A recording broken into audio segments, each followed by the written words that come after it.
We're live. It is 3:13 p.m. Central Standard Time. What time? 9:13 BST in the UK. It's across the Pondcast, the best podcast you've never heard of. Sam and Matt, but as you can see, we're missing Matt today. He's got some personal stuff handling, so he's not going to join us today, but we are joined by Clifton Thomas, a member of Adam Dowd's podcast team. And if you aren't listening to across Adam's podcast, you should. It's called Benefit of the Doubt. You should check that out. It's a good time. It's a great listen. He has good guests on. A lot more professional than ours because he's a professional, almost like a radio guy, sounds like. We, on the other hand, are semi-professional. We're like the single A or double A affiliate to regular podcasting, so that's okay. So welcome, Clifton. How you doing, sir? Welcome to the show. Well, thanks for coming on.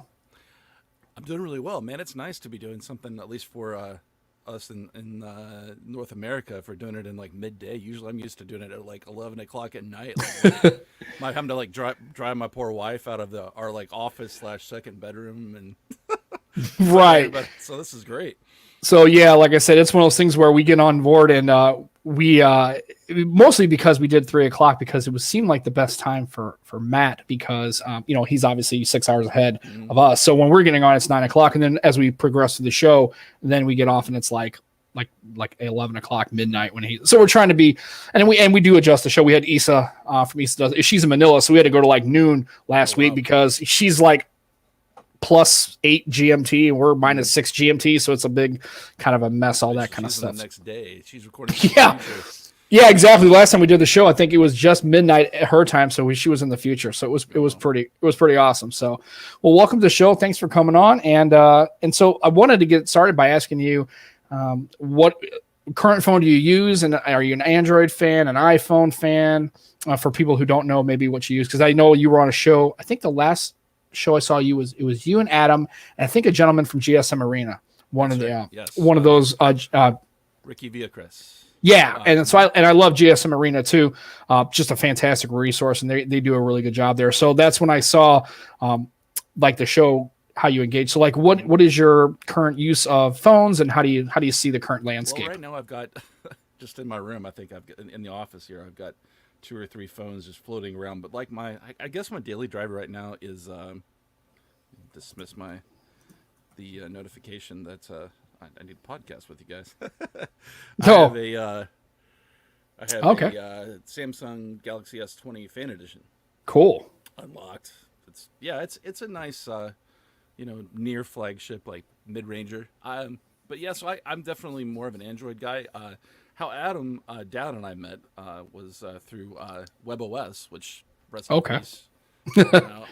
Yeah, exactly. Press F for fail. Yeah, it's like now that's a smart TV OS from LG, so it's not quite what it used to be. But so we met writing for a website, WebOS Roundup, and so I've always been a big fan of like the Underdog OSs, Underdog stuff in general, right? So after I went from WebOS, I went to Windows Phone. Yeah, that worked out really well. Yeah, me as well. Yeah, we've had many shows where we talked about the is very, very well, it was the OS that I still say is the best OS as far as just usability, as far Absolutely. as you have the live tiles and then just one swipe right and your entire app drawer. Yeah, all your apps. Some of the simplicity kind of going on that iOS does, but I just pared back even more, and all that live information just right in front of you, with live tiles. And it just wasn't meant to be, I guess, and it wasn't very well. But so I kind of landed on Android. I for the longest time was actually an Apple guy, not so much with their mobile stuff, but with when I'm a graphic designer, right? So like for the longest time, the industry standard was Apple desktops and laptops, or for most people. But I never, like, I had an iPod Touch and things like that, and I've had a few iPhones, but that's not really my main do. I do like to have both just around so that I stay up on everything. But yeah, so I'm more of an Android guy. Sorry, that was a long answer to your question. No, that's okay. And we just want to make sure, in case you need to put some gain on there. Edith is in the comments saying that he can hear me, but your audio is a little low. Yeah, okay. There you go. Yeah, I just need to be a little closer. Yeah. There you go. That's okay. Trying to avoid the plosives. Oh, that's fine. We're all good. Yeah, it's again, like I said, it's one of those things where I don't exactly, this is, and you notice that we had discussed, you notice that these are status CB1s. Mm-hmm. Somebody actually turned me on to them. I had never heard of the brand, and somebody said, you need to check these out. And I've spent like, I think $60, $65, and they have been awesome. They are fantastic. They are amazing. Yeah. They are, it's funny now, if you go to Status's website, I guess they're selling so well, like on their main website, you can order them in bulk. Which is, so for like a radio station or something like that, if you need to, they're just for studio monitors, they're hard to beat. I'm using the MX50s, the crazy long name. Oh, okay. Audio Technica ones. I had those before I had my Status CB1s, but I honestly like the CB1s. I think are just as good as these. Yeah. I just, like I said, I was just like, first of all, I couldn't even imagine because I don't think many people know of Status. And so when you kind of saw them and either you heard about it, I was like, oh, wow. Somebody actually is like, oh, you know what these are? That's kind of cool. And then I just bought a V-Moto boom mic, and that's pretty much what I've been recording the show. Really, probably since like maybe the first couple episodes, I had kind of just a general gaming headset. And I bought these as a recommendation, and they've been solid, and it's been pretty good so far, honestly. You've got hopefully next week you'll have a BCD1 on your way. Right. I was like, and that's awesome. And I really I can't even tell you how awesome it is. And it's funny because then my wife's like, oh, that's cool. And I said, but I got to get a thing because and she's like, do you know what to get? I said, I have no clue what to get. I have no idea. Like, I'm not exactly an audio guy, right? So then I kind of looked it up and I found it. And I was like, oh, that's cool. And I said, this is actually going to be a pretty good deal. So I'm hoping that kind of works out. But I think it's delayed. I'm not supposed to get it until the end of January, which is perfectly fine. This is perfectly good. It actually still sounds really good. You also might want to get yourself a pop filter or something, maybe. Yeah. Well, the mic actually has a pop filter, but the boom, like you can get like a mic stand, but this is just so you can kind of swing it out of the way. Right. Well, the funny thing is, you probably can't tell but this is my wife's office. My office is upstairs, but unfortunately I have like a loft, so it's not great for sound isolation. Mm-hmm. Because my bedroom is wide open, and then it overlooks my vaulted ceiling roof, and then it's funny because I hate to say it because it makes me sound like the ceiling at its apex from the floor to the ceiling is like 39 feet. It's a custom built house. And then whenever I say it, people are like, and I've shown my house off, and then people are like, custom built yeah, I didn't build the damn thing. Some guy built it, right? And it's great and luckily he didn't do, like, when it comes to custom built, some of the architecture it's pretty standard. Like, there's not weird doors, weird windows, like all sorts of weird shit, right? It's basically the floor plan's a little different. Like, I don't know if I would have put things kind of where he put them when they built it in 1999, but when I say custom built house, it's because the guy who did it wasn't his own idea. And you can kind of tell just from looking at some of the architectural structure, like, this isn't really like where he's got the hallway. It's that's the main column for where the fireplace is, but it kind of separates this hallway into like the living room, which comes out to kind of like a point. So like the living room, like the windows, it's weird. The house is just a weird configuration, not something I would have necessarily done. But so whenever I say that, it's like, oh, so when I tell you, oh, you got a house that's got 39 feet. Well, you're some kind of fancy rich person. Like, no, not really. It's just like, it's whatever. Right. And so unfortunately, when I'm up there, I've done the show up there. Yeah. I don't have a great sound isolation. So there's a lot of sound bleed and there's a little bit of an echo. So I basically take my wife's office over.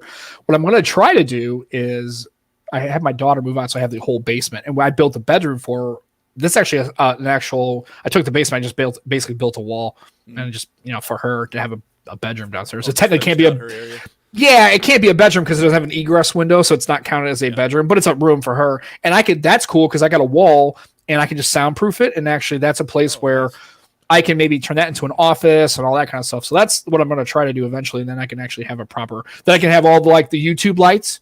Right. And I have the fake green plants, right? Because I got to have that. You got to have the nanoleaf lighting on the background and all the custom LED strips. And you got to have the fake plant that you can do camera tests of, unboxing. Yeah. Yeah. So I can do all that kind of stuff. So I guess I have to kind of get engaged in all that kind of stuff too. So, that kind of thing. So, and I'm glad you mentioned Windows Phone. So which Windows, how many iterations of Windows Phones did you have? How long did you sit? I was there all the way from Windows Phone 7 all the way through, what was it? No, all the way through 10. Right, Windows Mobile, Windows 10 mobile. Yeah, Yeah, yeah, not Windows Phone technically. So right. I was actually on the.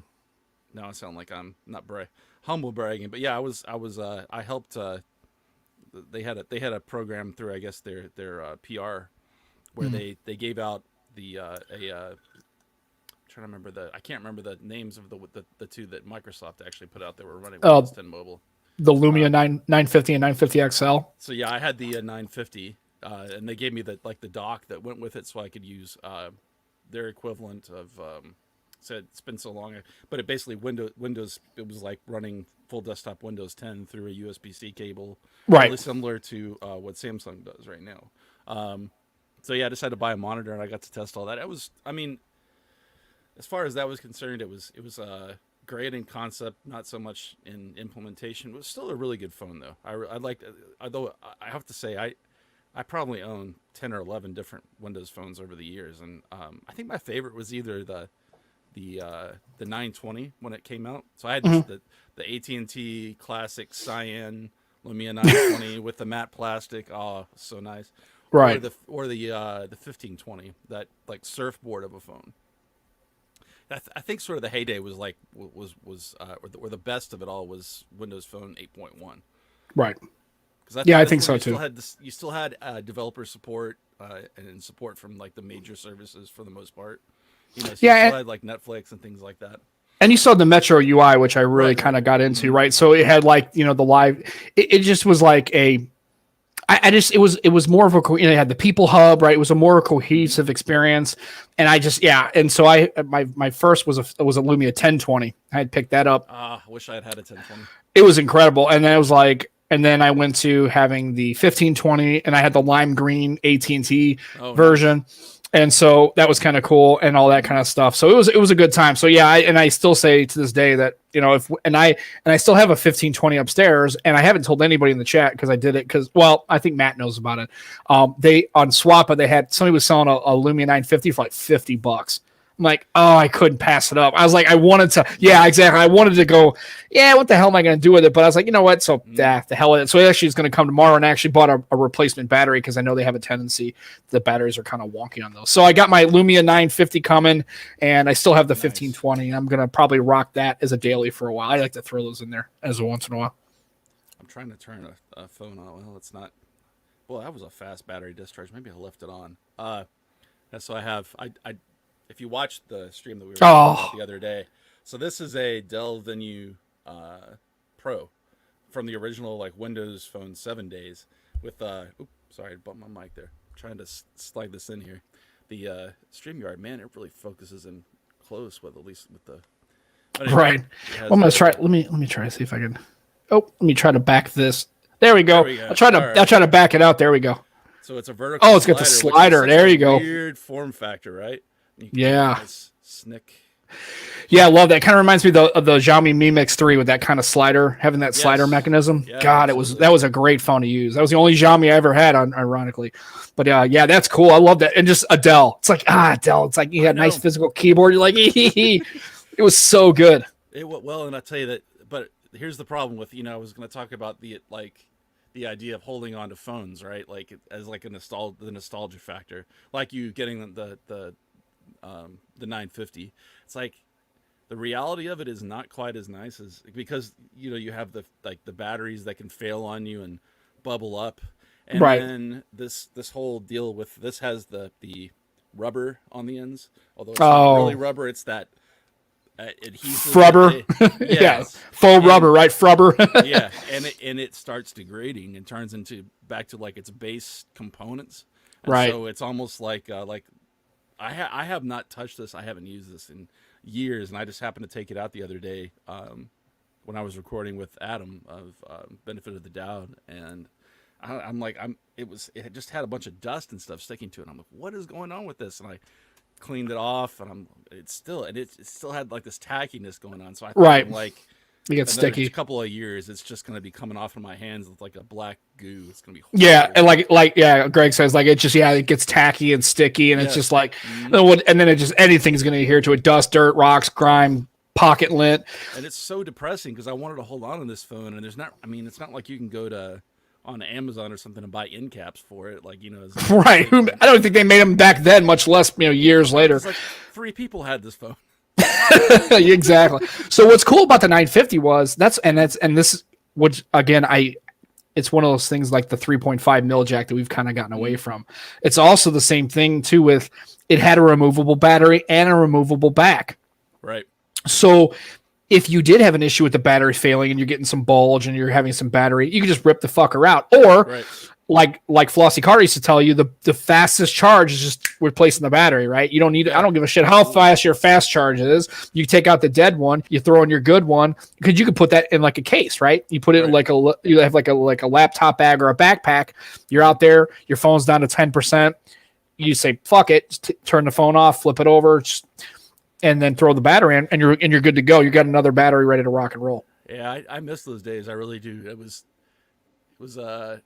most of the time a lot harder to swap out your SIM just because it was underneath the battery, because you didn't have the SIM tray on the side unless you had an iPhone. Right. But yeah, you could just swap out your battery, and the coolest version of that. Do you remember the LG G5 that had the? Oh yeah, the release like a clip on a gun. You just stick it back in. That was awesome. Yeah, it's kind of like you turn it to the side. You kind of like click it out like a disc. Like. Like they should have had, and if it was me designing the phone, I'd have done this because I'm a psychopath. But when you insert the phone in there, you actually turn to the side and you like rack it, rack around. Yeah, just rack the slide. Just have a little slide piece that just like locks the battery in place, which really does it. Just for any kind of is a gun idiot. You just like fuck it. You take it out, you hit the button, right? Like a mag lock. You just dump the mag and fucking slide in there, and you go. That whole mechanical feel would be awesome. Yeah. Yeah, so because like the whole act of it, yeah, that would be someone will probably do that someday. Yeah, I don't know now with the way the current situation is now. It's just everything generally. Like the other day, I think we were watching a movie. Oh, last night I was watching. They had history of the world. I'm thinking of Mel Brooks. It was a Monty Python. It was a Monty Python movie, and it was the end of that. And so it was The Life of Brian. I've seen these movies a dozen times. I've seen Life of Brian, but I noticed that this had something I think it was on Sundance Channel before the movie started. And it's funny because my wife and I are watching Holy Grail, and then, of course I know how it ends. It just like ends, right? It's just like they get arrested, and then it's over. And then all of a sudden it transitions to Life of Brian. But there was a little disclaimer. It's like basically this movie was made back in the 70s, so there's going to be some parts of it that are kind of like not suitable for like 2021. Right. I'm like, for woke users. Yeah, so if you're not users, right, and it's just like, really, I mean, I understand all that, but who the hell is going to be sitting here at night? Well, I mean, you think your 19-year-old, like my daughters are 19, they're not going to be watching Life of Brian on Sundance. Okay, they're not watching that. So most of the people are going to be right. Like I'm going to be like, this is bullshit. And well, I mean, that's the culture we live in, right? But it's just funny how. So there was this little disclaimer at the beginning of Life of Brian. I was like, hey, basically, like. I watched Blazing Saddles. My wife had never seen it, and I know for sure. I'm like, yeah, but again, it was made in the 70s, exactly. and that was the way it was. And also, the funny thing is, and this is the context of this is Mel Brooks at the time was even making fun of how the fact that was like not even back in the 70s. He was like, this is ridiculous to be calling people these names, and then he's got the part where he's a Native American, so of course you can't have that now because he's dressed up and he's got the whole headdress, right? You can't do that, but he does. But it's funny because he's not speaking in Native. He's not talking as like a Native American. He's talking like a guy. He's like Yiddish. So he's like, it's like it's so ridiculous and silly. It's hilarious. And if you watch the satire on that culture, that the racism of the time, and all the things that you can say, right? It's reflecting on itself, but it's still, When I have this fear, and keep in mind, like, I'm pretty blue, like, I'm pretty left, right? But still, like, I'm centrist with a lot of stuff, and stuff like, and I'm not just talking about politics, it's just as far as where I land on a lot of things. But now with the way they can do the digital fakes with movies and stuff like that, I'm really, like, afraid that they're going to go back and edit some of these movies. To reflect a different, so that you won't get the disclaimer anymore. The movie will just be different. And if you haven't seen the movie before, then you won't know, except for like us geezers going, "That's not the way I remember it." Oh, Grandpa, it's just your memory's faded. Yeah, and it's just like that's how I worry too. And I think, and again, it's hard to find the balance between truly stuff that needs to be excluded from that, and then also things like Gone with the Wind or movies like Blazing Saddles that are, you have to have those for context, right? Because you have to have those because you got people like, I mean, how many times I've talked to my daughters and I'll make a reference that it doesn't seem to be old to me, but it apparently is old, where I kind of say something, they're kind of like, they don't get it. Right. It's because, well, if they can't go back, it's like my wife had never seen Blazing Saddles.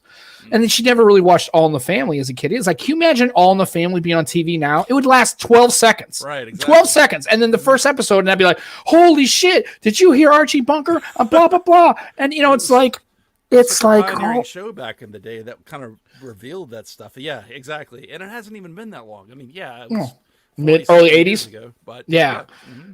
So, and then Goran goes back to the point, like, it was all the fast wireless charging. And it's a shame, too, because, again, there's been studies talking about, like, how fast wireless charging can damage a battery. Like, it's not as good because of the delivery and everything like that. So, it's just interesting how, and I think that's more, at least for the Android space, I understand that most people don't keep their phones. Right. At least they didn't keep their phones. I think now that is beginning to start to shift back the other way, where people are starting to either look at older phones and keeping them, or buying like a 2-year-old mid-ranger even, and then keeping, like, I think, I'm pretty sure that Greg in there's got he ordered his battery. He's got a V20 and it's, so he's like going to throw, it's going to get his battery. And I think there's a lot of people that aren't just enthusiasts, that I know a lot of people, there are some people that I worked with, like a lady I worked with, she was still rocking a S6 Active. I mean, now she's talking about that battery. That is really holding on to it. But I mean, right. It's funny how, just talking about that phone real quick, how fast, because I remember when the Nexus, when the S6 came out, not the Active, but the original S6, and specifically the Edge, how futuristic that phone looked, because it had it was the first one that had, from Samsung, that had the rolled off edges on the sides, the waterfall effect. But how fast phones have become bezel-less. I mean, that phone came out in 2014, maybe 2015. I'd have to look it up. I'm not sure. But not, I mean, in context, like 5 years is nothing, but in terms of like the mobile space, it's forever, because everything now has, at least in the higher end of the spectrum, has little to no bezels, right? And you look at the S6 Edge, and it looks so dated because it's still got those the bezels on the top and the bottom. Right, bezels. Oh no, bezels! The things that make it easy to handle. Yeah, these bezels. Like, look at those bezels! Holy cow! It's like, so that way you're not touching the screen when you're touching the phone, when you can grab it and you can actually have some real estate to work with. I love your duo. I'm so jealous. Oh, I talk about it on the show, and we could go into it ad nauseum. TK's in the house. Hey, everyone, say hello to TK. And a special shout out to Joe. His daughter turns 1. I remember when my daughters turned 1. I wish they would still turn 1, because then they weren't talking and walking very much. That was kind of cool. It's funny, as a parent, you're like, I can't wait till my kids are walking. You're like, man, this kid's getting into every goddamn thing, right? And then you're like, their first word. Now you're like, I wish you could get to a point where you weren't talking anymore. It's like, why do you say words? It's funny how we, as parents, we can't wait to have those milestones, like their first word, their first step. And then you're like, yeah. And then I told my daughter too. And of course, I was in law enforcement during a lot of time when my daughters were growing up. So I missed a lot of things. I did make a lot of stuff, but I missed a lot of things too. And looking back on it and reflectiveness is, I don't get that time back. That's the problem. That's why you should, if you have children or if you've got loved ones, and I'm glad that 2020's happened, because I think that's at least brought it back to people, like that's a real thing.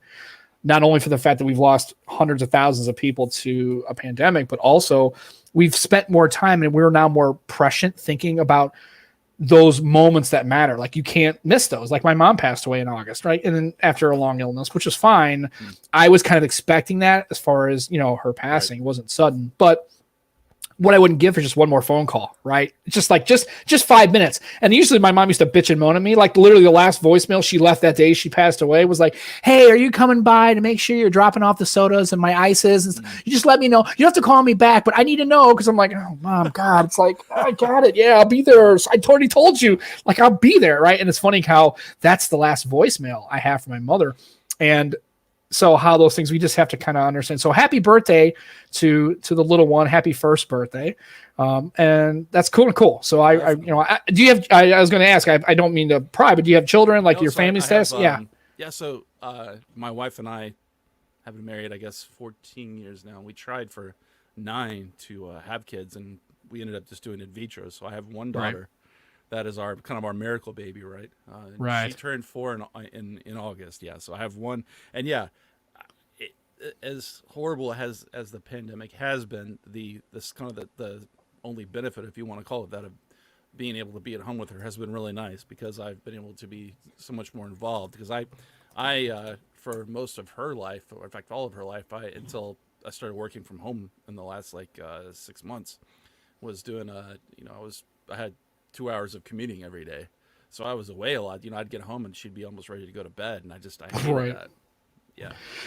So, but yeah, and it's just one of those things. So I think for at least for 2020, and especially you have children. So, happy for Joe having his daughter there. It's kind of cool. But, it's just interesting how we don't, I'm hoping that 2021 will start to, obviously get past the pandemic and all that kind of stuff, but just how this year has kind of realized that a couple things. One, things are, we have a robust democracy and we have a robust world, but look how quickly things can devolve. Mm-hmm. And I've always made the comment to people, and this is why I guess I'm not exactly a 2A advocate, but I'm definitely a person who has firearms and is, obviously understand the necessity for those, mm-hmm. but realize that at the end of the day, when government truly breaks down to the point of people okay, you're going to be on your own. Those soldiers and those police officers are going to their families. They're not going to defend you. Right. And so you have to really kind of think about it, not doomsday prepper. I think there's, there needs to be kind of like a balanced approach to everything, mm-hmm. right? You don't have to go completely one side or the other. But I've told people, and like my parents, I said, if we had a situation where government would not be serviceable, right? I didn't have ambulance services or police services or military services, right? That I'd be okay, because not only I have enough rations at home. I have a meal prep kit that's downstairs, and I have weapons and tons of ammo and tons of military training. And so I told my parents, I said, the problem is people like me know that people like you have all this stuff and you have no way to defend this stuff. Right. And I always tell people, if you have enough weapons and ammo, you don't have a supply problem, because you're just going to take their shit. You're going to take their shit. And that's why, when I tell people is I know I'm all for government, right? But I'm really about limited kind of stuff like that. So I just told people, just be careful. So this whole year, hopefully kind of gets us to, obviously getting past the pandemic, but we obviously have a new administration coming in, and now they kind of have carte blanche to kind of push any agenda they really want to. So we'll see how that looks in 2021. But just, I was going to ask you too, and I'm going to leverage this back to phones or just tech, but I noticed in 2020 was the year of the phone release, right? Just mid-rangers and high-end and budget phones and OEMs and just and I asked somebody else on another show, I said, do you think 2020, did you anticipate that many phone releases? It seemed like it was just a nonstop barrage of different kinds of phones. I mean, what is your thinking about how, why, and what is the organic, how's it going to look in 2021, 22, and that kind of thing for mobile devices, really? Well, it's interesting. I as far as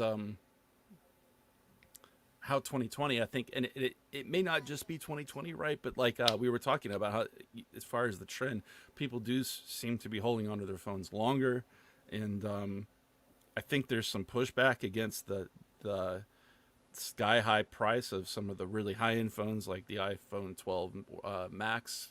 Pro, whatever it is. Pro Max, yeah. Pro Max, yeah. Or the S20 Ultra. The Ultras from Samsung. And I mean, Huawei has Huawei's phones that are up to $1,800 if you get those Porsche design. The Mate, high-end ones, right? The Mate RS or whatever, the Porsche Design RS or whatever, yeah. Or the they're foldable. They're XS, I think is what it's called. It's over $2,000. It's crazy, right? Which, I mean, I'm happy those phones exist in the same way that I'm happy supercars exist, right? Like they have their place. They push the technology forward. That's the way I look at them for the most part. Like they're Right. the Ultras and the iPhone Pro Max is pushing, or Max anyway. Right. The biggest iPhone ever. Naming is so horrible. I Not know. that Samsung doesn't have their share badly. Or Sony. We won't go to Sony. That's just like the X1 landmine of Pro Mark Max. II. Yeah, it's like, Or whatever. oh, I can't. It's too much to keep in. I can't keep it straight. I have a flow chart. Yeah, The 1 Mark II and the 5 Mark II. 5 Mark II, right? Exactly. But I'm glad to see that, because I think that pushback was there just really wasn't anything in between. Because you sort of had like the lower to mid range, something like the Pixel 3a or the Pixel now 4a, and then there was this huge gap, which is why I, as an example, really like the phone that I have right now, the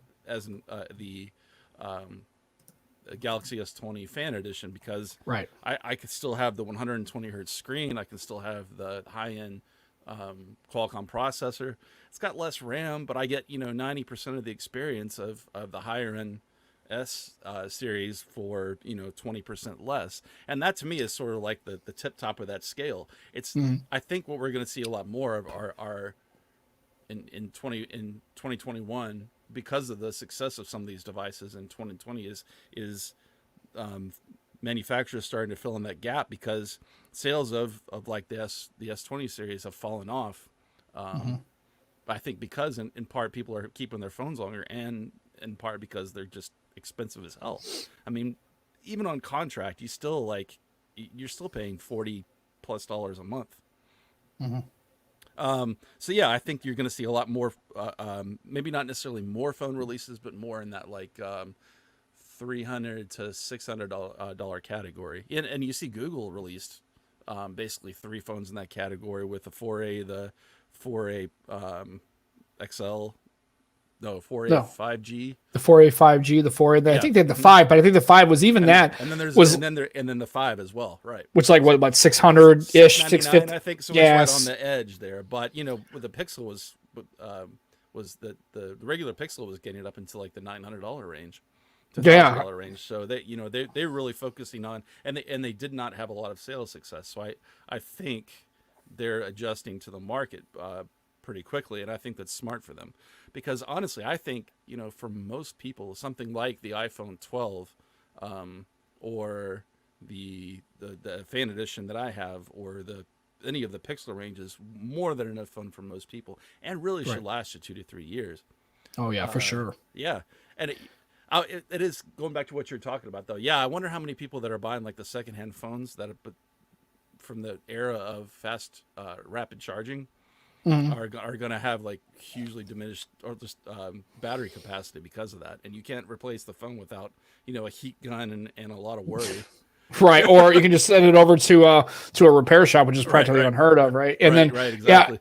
and so I made a point in your comments, so basically like, at this stage, it's almost like you have to go out of your way to basically release a shitty phone, and I think that's just the natural progression of mobile phones, right? Everybody kind of knows everybody learns from everybody else, right? We've got past the modular stuff, and even when you're pushing boundaries with form factors like the LG Wing, the Duo, the Fold, those kind of things, it's still the general user is still going to get the candy bar phone. So Pixel, although I would have to say that I thought that the Soli radar on the 4XL was highly useful. I liked having Soli, and I know why they went off of it. I get it.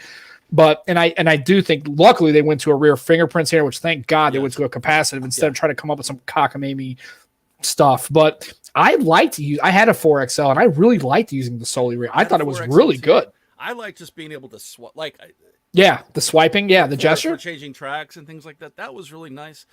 Yeah, I can see how a lot of people wouldn't use it. I think the thing that we're not seeing right now, and I think needs to happen, I understand it creates some packaging trade-offs in phones, but having something like what Apple does with their Face Unlock technology, what Soli was for the Pixel 4 series, but also having like whether it's an under display fingerprint reader or one on the back, or even one of the ones that's side mounted like Sony has done forever, and then I think Xiaomi and a few others are doing now as well. Just having the options for both is nice, because sometimes, I mean, even if it's just simple stuff, sometimes my phone is laying face down on my Right.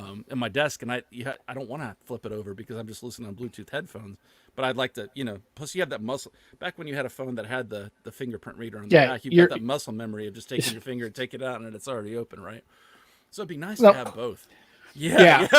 It's like, what the hell? Right. The Duo has it built in into the power button, right on the side. Well, actually, no. It's actually you get a separate power button and volume rocker, but it's right there. And as you can tell, my one, because the Duo just is an engineering fucking failure, right? It's all this blade, it's crooked. Well, mine, if you look at it, you see the it's a little crooked, like it's offset. Yours, right? I did drop it, and then it actually the if you open it up quickly, you can feel that grind in the hinge. But if you open slow, it doesn't happen. But it's funny, for like 2 weeks, I opened up, I was like, the grind's gone. I go, shit. Well, fuck it. Boop. Hey, everybody at home, take your Duo and just drop it on the ground. All right, if you want to fix the grind, and then I'll be responsible for cracking everybody else's Duo, and I'll be like that guy.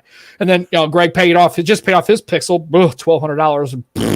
Yikes, that sucks. And then and Xiaomi, man, I'm telling you right now, the only Xiaomi I had was that Mi Mix, and I loved using that phone. And Xiaomi is coming hard. They are hard.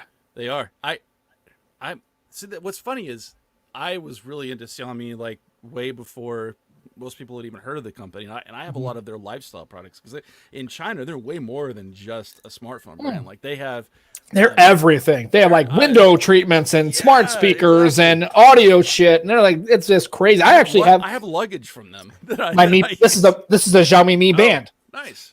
Mi Band 5. $45. Yeah. $45. Yeah. And it's the best. And I actually have it's the Samsung. It's like this, but it's the Gear. I don't know which one it is. I don't even use it. I go to this every single time. This is a week-long battery life. It's got enough notifications for me. Now it doesn't have NFC, so no, But for me, But for me, for a fitness tracker, and I don't use the sleep tracking. I mean, seriously, who's doing that? Maybe. And iOS as well as Android. Yeah. Okay. I don't know. I never paired it to an iOS device. I have the only iOS device I have is my phone from work, and because of my work, they don't. Well, first of all, which was weird, they were like, I had it deployed, and they handed me the iPhone 8. I was like, okay, and then then my manager gets like an iPhone 11. I'm like, what the fuck? Why do you get an iPhone 11? Who the fuck are you? Why you're not even special? He's like, I don't know. I mean, I asked him for a phone, and they gave me this one. I was like, why did I get an 8? He's like, I don't know, because you're an asshole. I'm like, well, that's probably fair. That's probably true, And so, anyways, but I have my iPhone 8, which is fine. Oh, it's fine. Dogs bark. We don't care. Who gives a shit? It's all good. That's all right. We have a 8-week-old puppy, and I think my wife has locked him up in the bedroom next to me. That's okay. And then so I have that, but yeah, for $45, man, you can't beat it. It's like it's absolutely inexpensive. It runs a week. And it's great. I like the strap. It's easy to take off. It's cleanable, and it's like it works for me. And like for $40, but Xiaomi is into all that stuff. Yeah. And I think especially with their phones, I have a Mate 30, and I'm thinking about and I use it without the Google Play services because there's enough workarounds for it, and I don't really care. Mm-hmm. And here's the thing: if you're a Windows Phone person, you always know about workarounds. That's all everything was workarounds, right? And how to get shit on here, and you can get YouTube to play here web apps, and workarounds, and we're just used to it. But yeah, I think Xiaomi, especially like the Mi 11, and somebody makes a comment too. So $600. That's probably be a little higher. Actually, your region may vary with the pricing, but man, for what you're getting, Xiaomi is legitimately absolutely, and they have been for awesome. The time. Yeah. The Redmi series is such a good value. The Poco series from them is such a good value. Yeah, in fact, I think they just released the Mi 10i, which is that's the one thing with their naming has become. They used to have such simple naming, and they just have such a broad spectrum of products now that it's so hard to keep up with all the the T variants and the I variants. But the Mi 10i or Mi 11i, one of them is supposed to have an awesome camera, like iPhone comparable, for like $300-$400 or euro equivalent. Right. Yeah, and Xiaomi, best speakers. Yeah, Gore and I agree. They have some really good speakers, at least on that Mi Mix 3. And that wasn't a newer one, it's a couple-year-old device now. But yeah, and Gordon and I are all HTC fan. I mean, my first Android phone was technically an S3, and I hated that phone so much. I was like, this thing, it was just plastic and it was garbage. And then my buddy said he had gotten the original M7, right, the HTC One, and I was like, it was funny because at that time there was no other phone like that. It was like all metal build and aluminum. Like, this thing is so much like more premium. It was like comical. So that's kind of got me stuck on the HTC, of which I still have a U12 Plus. It's up in the drawer somewhere, but the battery is so trash on it. It was already not very good, and I think something's wrong with this specific one I have because the battery is funky. So, what, did you get the Fire Red with it? No, I tried to. I actually do have, and I still have to find it. I have an HTC 10, but it's the red version, but it's somewhere. I gotta find it in my house. Oh, it was so cool. But yeah, it's just like, but I mean, just Xiaomi and just in general, I think they're really, and it seems like they're the first one, obviously, with the new 888, right? So they're coming out with, but I just think, just across their line, I think if they actually had some more visibility in North America, I think they could really gain a lot of traction, but that's going to be really carrier, right? That's how it's going to have to go, and how that's going to work, and who knows. So yeah, I think, circling back to what they have as far as a presence, like I was saying, they have a lot of, even if it's not really marketed that much, except for Roborock with their vacuums. Like, if you go into Amazon, you can get tons of stuff from them that's actually got a warranty from Xiaomi's sub brands in the United States. You just can't really get their phones. Like, you can even get the Mi Band. I think what's holding them back is the fact that Mi OS is still so close to iOS as far as the look and feel. And I just wonder if they're holding back. And they've actually transitioned it to be more Android-like. And I can't remember if I think you have an option for an app drawer now. But like a lot of Asian flavors of Android, that forever it was really modeled after iOS. I think, and then they just kind of took it from there. But I just wonder if they're worried about being sued. I don't know if it's because of what's going on with ZTE and Huawei as far as the sort of the fear mongering that we've got from the U.S. government and the. I mean, I'm sure there's something legit to that as far as security concerns, but I mean, if the rest of the world, like the UK and Canada, are allowing you to sell Huawei phones, and in the EU, they're really, I trust that they would know something about security concerns too. I wish. Meaning, I'm wondering if that's why Xiaomi hasn't entered our market yet with their phones. I really don't know, because they could really offer a lot, like you're saying, upset the market with their pricing, because they just give you so much phone for the money. Yeah, and I think as general users become more tech aware of like price for value, because I don't really think they, at least from the people that I know that do use Android devices, I really don't think that they just go with Samsung because that's just what they know, and I think they're afraid of, if I go to this brand, well, first of all, they see the variance in price point, and they're like, well, okay, well, if I'm spending less money, I can't be getting price performance, right? Which is not true, but you have to get the phone in their hand and get them to kind of engage with it. And you're like, I just don't think that's going to happen necessarily. I'm glad they're there, and they're great for people like us, and they're obviously catered to the Chinese market, but yeah, I just right now I'm worried more about the United States market really just being just iOS and Samsung, and then really it's just. Well, and I think there's some, and I think when it comes to Apple and iOS, and somebody asked a comment here earlier. They were asking about, and they did it. Tech for Your Needs was asking about, do we like Apple devices? And the answer is yeah, I absolutely do. I think they make great phones, and I think when it comes to will people go from iOS to Android, I think that's a lot less of a reality as opposed to the opposite way. I think a lot of people will go from Android to iOS. That conversion can happen easier. Like most people who are Android people could use an iOS phone and really understand what iOS brings, right? As far as OS, as far as support, as far as the build devices and the camera quality and the things that they do. But I don't think it's the other way around. I have people who are Apple people or that are using iPhones, and they aren't going to use they're not using an Android device. Absolutely. Period. End of story. No way it's happening. You're so locked into everything too, because especially if you've got like an Apple Watch, if you've got some of the surrounding ecosystem stuff. I mean, you've invested a lot of money, or even if you've got their AirPods or things like that. I mean, it's hard to make that switch because there's no interoperability, right? Yeah, you're not gonna easily transition over to Android. And honestly, it's like at this point, unless you're like a teenager or something, just kind of starting into your first smartphone, you've probably been using the same OS for a while. Mhm. So unless you're just like us who like to check out different platforms and sort of live outside of that lock-in, right? Right. You're probably not going to be switching that often. I will say though, man, I had a train of thought and I lost it. Oh, that's okay. We were talking about Xiaomi though. Yeah, Right. I think in general. Well, just going back to affordable devices, right? So this is a phone that I just picked up over the holidays. It's a Moto. Yeah, it's a Motorola, but it's specifically like this series of phone is I think their best selling in the world. It's the G series, and this is this is the G7 Pro. But I picked it up because I wanted to do something for benefit of the doubt. That was an article based on how much phone can I get for as little. Right. I don't want to give away too much about my thoughts on this, but the fact that I got this phone for $120, and it has a camera with OIS on it. OIS on it just by itself is amazing to me. That's pretty awesome, actually. So it takes pretty decent low light pictures, has good performance because of Motorola basically optimizing the software so well for the phone. So that's you can just get so much for so little with Android devices. Right. In terms of performance and if you really shop around image quality and things like that, I think that's again going back to where I think Xiaomi could really bring more to the table than we have right now. Oh, I know what I wanted to say. Sure. Go ahead. You were talking about the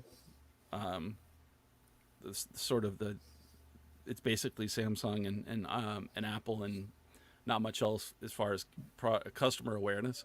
And I mean, if you look at that, it's also the carriers contribute to that because of the way they, the placement of things. If you look, and I understand why, but if you look at like where things are placed in the carrier store, Apple and Samsung stuff get by far the most real estate. And if you're a salesperson for those, and I can say this because I used to sell computers for a living as a commissioning person, so you're gonna gravitate towards those things that you don't get returned, right? Right. Exactly. And so I think it's they're gonna sell what people are aware of and push you towards those.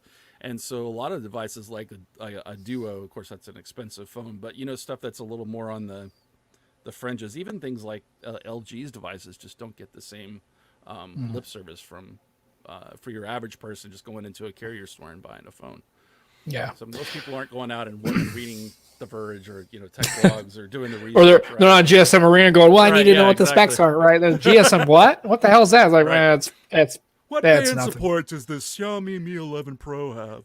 It better have band 35.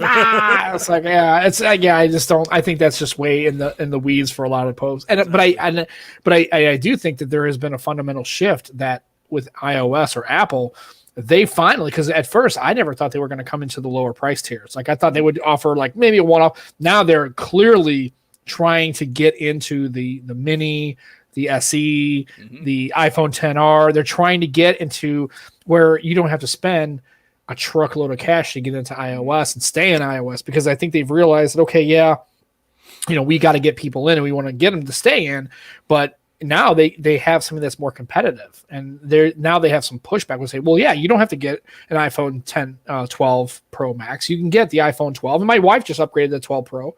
And here's the cool part, because it's an iPhone, she traded in it wasn't hers, it was my old 8 Plus in product red, and got like an $800, basically only having to finance like $150. When are you going to able? You can't do it with like anything else. I mean, you go in there with like an older phone, they're like, what the fuck off with that, right? So that's the only reason she upgraded. It really cost her $150. Really, is what it's just like. It's so crazy. Such amazing resale value. Yeah.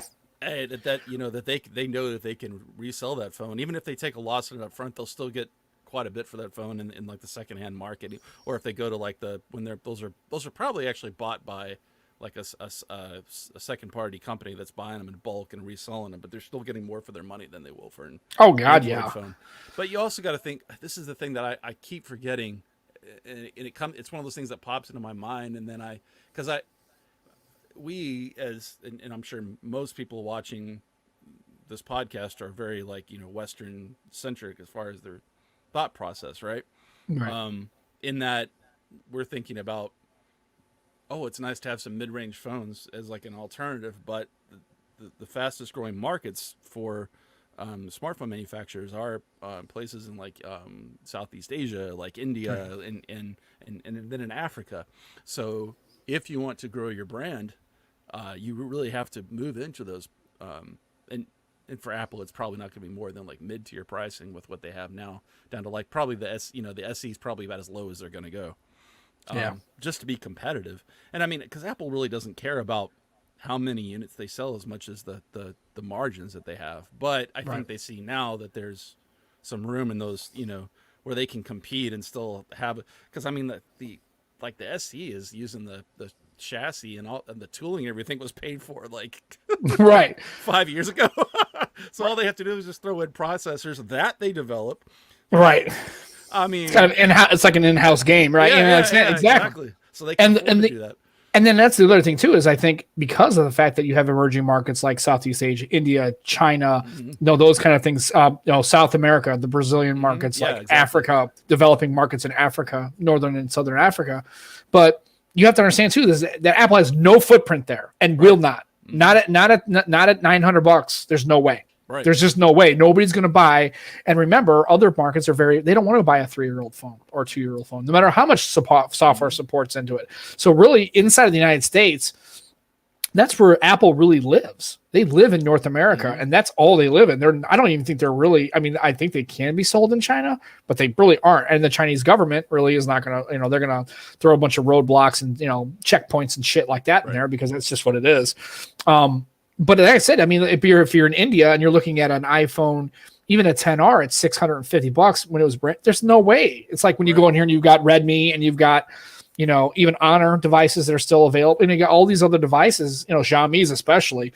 There's just it's like a one-legged man in an ass-kicking contest, right? It's just they're fighting from way behind, and I don't think Apple even cares. I don't even think they even want to get in that market. I think that stratification of their line as far as price points and what they're offering is really for the United States. That's really what it's for. I don't think they're going to say, well, hey, if we offer a $500 iPhone, someone in India is going to buy it. Well, probably, maybe, but I don't think it's going to have enough traction versus with all this deluge of Xiaomi's and Redmi's and OnePluses and all those kinds of. There's just it's fighting uphill. Yeah, India also has their own like brands like Lava, and I forget some of the other ones that are. And there's also India is offering incentives, I think, to manufacturers to manufacture their devices in India. Right. Bringing those OEMs in house. Yeah, for sure. So it's really hard to compete, like you're saying, with Xiaomi and with the BBK, which I think they have. The Realme is their like India first brand, and now they're expanding to like Western Europe and stuff like that. But that was originally their India only brand. So there's India specific stuff out there too that is tailored to their like tastes and wants, and they're competing on features and price. For like, you just get so much with like the Pocos and the Realmes compared to what you get from in the United States market. It's mind blowing. Even if you import those devices to the U.S., you just get so much for your money. You may not like the OS, right? The customization on it, and it may not have band support, but it's still amazing. Yeah, and the DC makes a comment. Apparently, there are some. They do have some traction in India. Yeah, it's a social status thing. Yeah, if you have an iPhone, I guess that shows that you're, one of the people that are. It's a mover and shaker kind of thing. I guess you're like, yeah, you're a hip dude because you got an iPhone. You must be hitting it right, because if you can afford that phone, even on a secondhand market, you clearly have enough disposable income where you're maybe in better shape. Maybe in like the higher levels of Indian society, people have some more disposable income that probably most of the other people that live there. But it's curious. I mean, like, and then he also makes Leico, Micromax, and stuff like that. So there's some interesting play there as far as that. And then, so I guess my question is, other than phones, what are some things you're looking to see in 2021 as far as like, I mean, not really necessarily cameras, because I mean, cameras do camera things, but just like other tech that's really kind of like that's outside of the mobile phone space that you're kind of have an eye on, thinking this may be a breakthrough year or a development year or something that's really going to, like, in the PC market or laptops or tablets or whatever. What else do you think is going on? I've got some serious FOMO right now. with fear of missing out with the M1 series of Apple devices Yeah. because they're outperforming even in just the MacBook Air, which doesn't have the same amount of cores as the rest of them. Some of the at least with some benchmarks, the high end processors from x86 processors from Intel and AMD. So I guess what I'm actually saying is I'm really looking forward to more stuff, more ARM based personal computing. So I'm hoping to see more Windows on ARM stuff develop. I'm hoping to see more performance. I have a Windows on ARM based laptop, but I don't think the performance is there and the software availability is there compared to what Apple has done with the M1. But I think in the next 2021 and 2022 you're definitely going to see I think Qualcomm and OEMs put more, because I think there's definitely, as people start going back out into the workforce, as we start getting the vaccines out there and people are not just working from home, I think mobility is going to be, and thin and light is going to be important again. And that's where really and battery life, right? And that's where ARM processors are really going to become more and more popular because people are going to start traveling again. And the fact that you can have a 1.5 pound device that has the performance of a 4 pound device potentially, right. That's just, to me, that's like really exciting. I think we'll see less tablets being sold because there's been a big boom of those with everybody being at home. Mm-hmm. Yeah. I'm trying to think of some, like, as far as like tech is concerned. I'm just looking forward to seeing more mid-range stuff being supported. I don't think that we're going to see foldables become. I mean, I've heard rumors that Samsung is going to move the flip down market, but you're still probably talking about $1,000 phone, I would think. Right. Like I don't see foldables becoming something that's accessible for most people until at least like 3 or 4 years, because foldable OLED screens are still just that they just don't have they haven't scaled up the production of those, right? In order to manufacture them in a way that appeals to people. Hopefully, maybe we'll see them become more durable. I don't know. Yeah, I mean, and that they're going to have to, because I mean, I think they're talking about with the Fold 3 having like S Pen support. Well, right. If you're going to have S Pen support, most people are going to use, if they're going to be using a pen, just generally as a default pressure, right? I mean, if you just use a pen and not thinking about it, if you're just whipping out your phone and starting to write down something, especially quickly, right? That's the whole point of the S Pen. It's like, hey, somebody's saying something, writing a phone number down. Okay, great. Get your pen out, deploy it.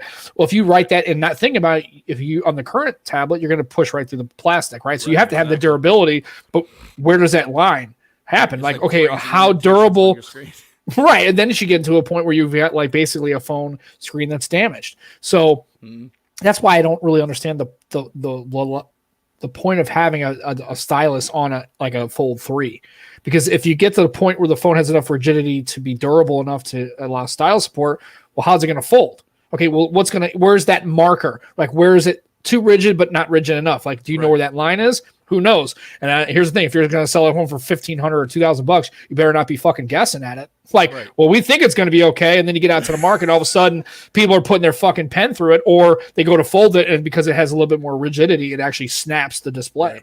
No one wants to be a beta tester with a $1,500 to $2,000 device, like unless you buy out Duo, and then you're a beta tester. But but here's the funny thing, and I think this is what it is. It's the foldable market, at least for me, is I can appreciate having this.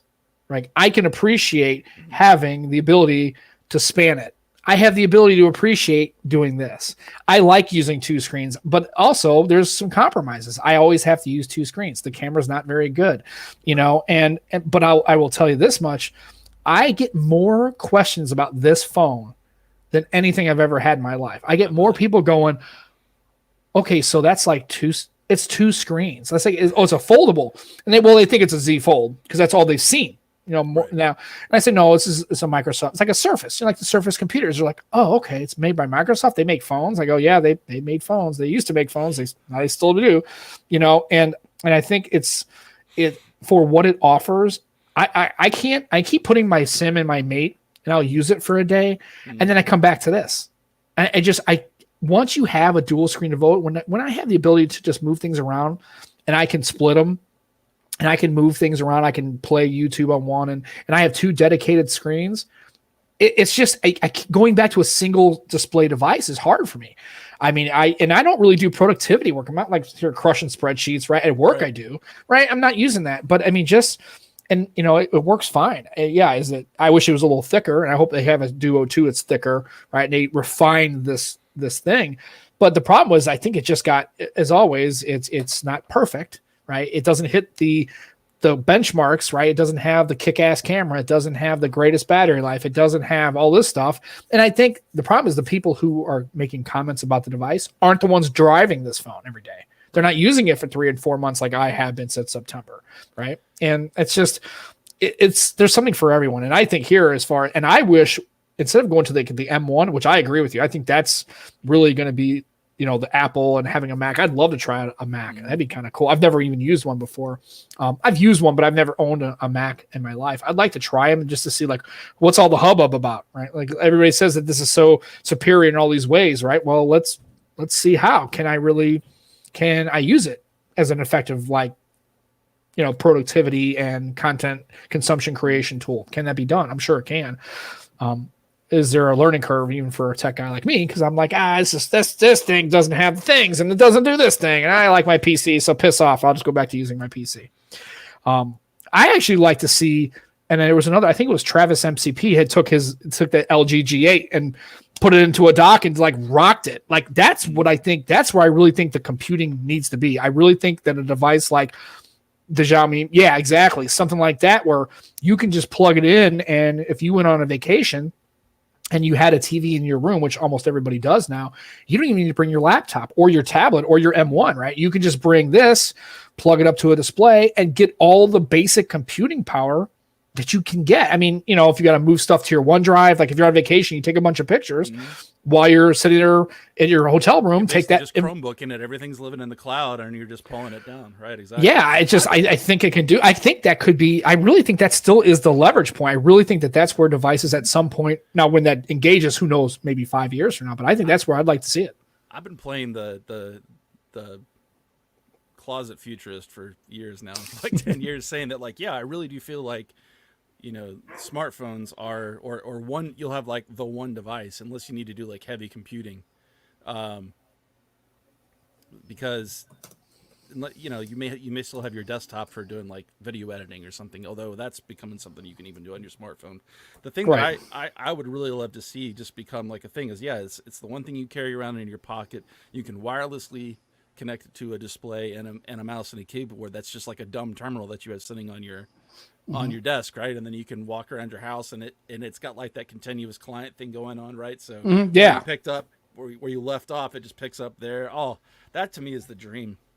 Yeah, continuum. Yeah, exactly. But with the addition of like everything being wireless, and even like having like some sort of higher voltage Qi charging, so you can just set it down on your tablet, right? And it'll be enough to both charge it and also power the display for all power the device for also providing all the information to your keyboard and mouse. And so that's the dream. I was going to ask you with your Duo, do you use the Surface Pen with it?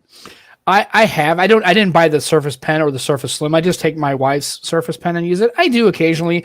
I'm not an artist at all. I have no artistic talent. I can't draw or anything like that. So I noticed that if it were like siloed, you know, yes. And now when I had my notes, and I did have notes for a long time, I definitely use the S Pen more because it was always with me, right? I had it siloed. I would love to see a modified stylus Surface Pen, make this thing another maybe, you know, 1.5 millimeters thicker on both panels, right? So now instead of 9.9, now it's like 12-ish, right? When it's closed, it's like, you know, that kind of thing. And have a little bit of bigger battery, a better camera module, and actually have a dedicated S Pen Surface Edition, basically, where you have that same kind of pressure pointing. If they could do that, I think this thing, if they can improve the cameras and everything that's really the two things that I struggle with, is the camera performance just isn't that great. And also too is it's when you're on a phone, my hands aren't small. I mean, but they're not big either. But holding it like in phone mode, this is just a bit wide. I start to get some hand fatigue. I'll notice like if I'm using it to make phone calls, I will do some like after about 10 minutes of talking to my daughter, I will, yeah, because my hand starts, it's just a bit wider than I'd like. But I would love to I'd love to see them. I really hope that Microsoft doesn't do what Microsoft has traditionally done, which is basically shelving this, like maybe having a Duo 2, kicking it out, and that's it. I think that this really can be leveraged to a consumer market. I just, because everybody I talk to, like I show my parents this, and I'm out just at the store. It's just so nice, man. It's just like I can just do two things, and I can just go back and forth between switching them, and they look at it and they're just like. And then, of course, I use it like I use books. I read Kindle. I just read it like a book. It's so nice to just read it like an actual book. It's, has pagination and everything. It's so nice, right? It's just, I love this thing. I never really have loved a phone as far as form factor. I love Sense UI, Sense, and HTC Sense, and I love the phones but I've never really enjoyed the actual having two screens. I had a G8X with a dual screen, and that was my first like drop into a dual screen. But I think once you can use it effectively and it really enhances your day-to-day workflow, it's really hard to revert back to a single tablet. It's confining to me, basically. I'm totally with you there. I have not had a chance to even handle a Duo, but CDW has had that crazy deal going on. The sales. Yeah, they're like bulking sales. $700 and something. Right. And I think on Swap, I think they're even down to like $790-ish. So you can start going into in that Swap market. And that phone's only been out, and I knew it was going to happen. I knew it was going to tank. If you sit on it for another couple months, you could probably start scoring around like mid sixes. You could probably start getting them for that cheap. And that's also it's kind of like it swings both ways, right? Because when you start seeing them like that, like it's very tempting, but it's also like, is this the sale before the fire sale? Right. And then like how much support are you going to have? I honestly think it would be worth it, and it's one of those phones. Even if they do kill, it'll be one of those like three people have, like the Dell Venue Pro down here, right? Cool to have, right?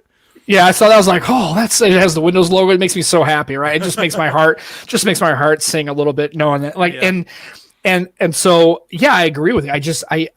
I think they're, and at least this time, I think they learned from the Lumia and the Nokia thing is they didn't. I don't think they made a lot of these. I think they maybe made like $50,000 and then just like figured, okay, worst case, if we got to offload these things, who cares? Right. But they didn't go into like, we're going to make 10 million of these things, and they're just going to sell like hotcakes. Because I think Panos' team was like, look, let's just make about 100,000 of them. That's cool. If they take off, if they don't know, they go nowhere, fine, who cares? But I think honestly, if you could really get past some of the issues with it, and really kind of just use it, I think it ruined you. At least it ruined me. Like I said, I don't really take a lot of pictures with my phones. I mean, I do. And again, if you're doing that, this is obviously not the phone for you. But I think once you get it's been the most enjoyable daily driving phone I've had. It's just as far as I have flexibility. You don't.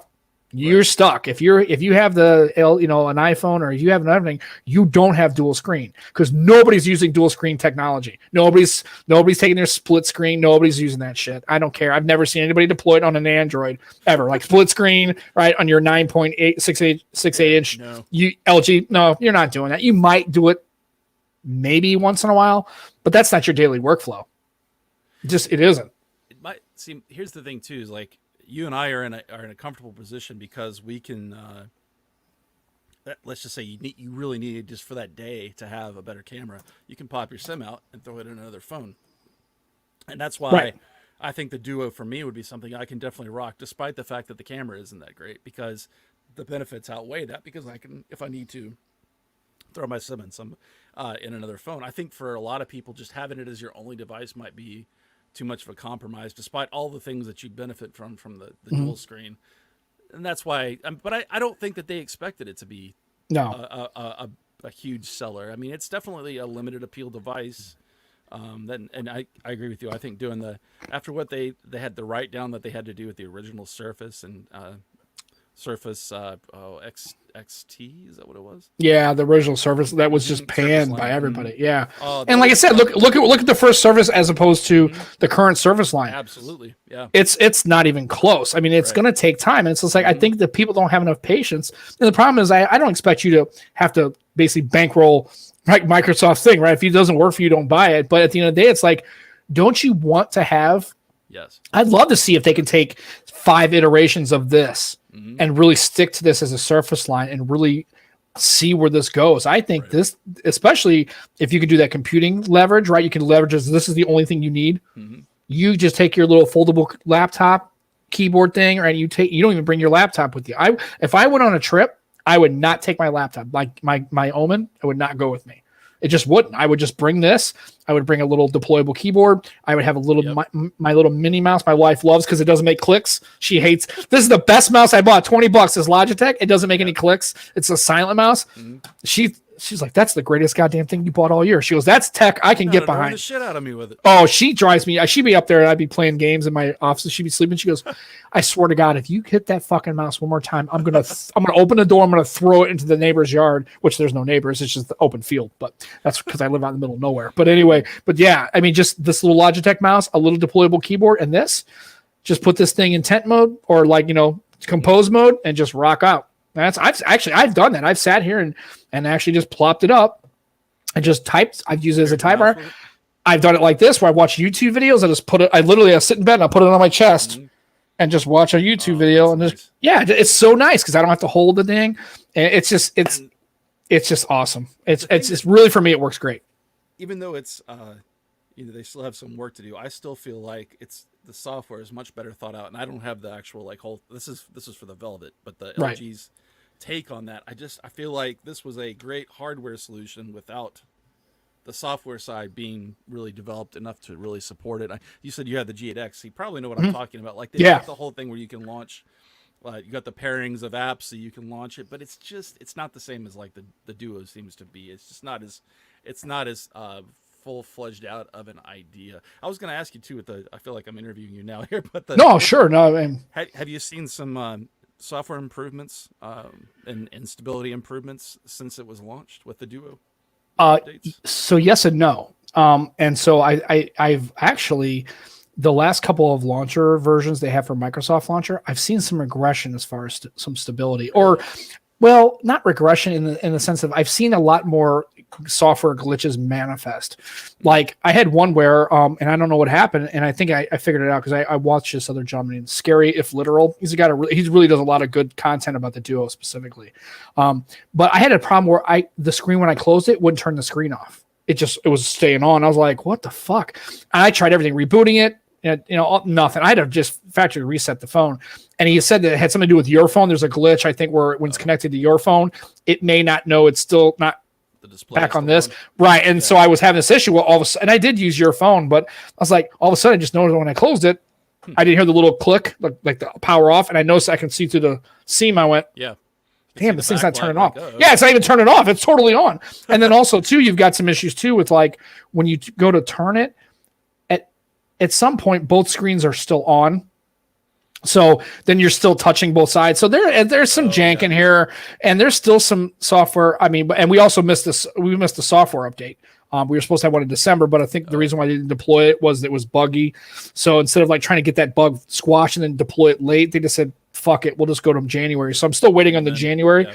So there's OS itself is fine. I mean, definitely it's not as buggy as it was. I do see still some issues like with the app drawer where the app drawer will tear in the center, like it'll be deployed in the middle. And there's still some, I think it's really comes down to orientation. I think a lot of times the Duo suffers from orientation lock. It doesn't know which really way it's supposed to go. Like if you're like right now, I see how it was like, if I don't have it totally vertical, if I'm like at this and I rotate it, it doesn't, the gyro doesn't know it's, and then also too, they've had issues with the bumper too. Because with the bumper, hold on a minute. Block a sensor or something.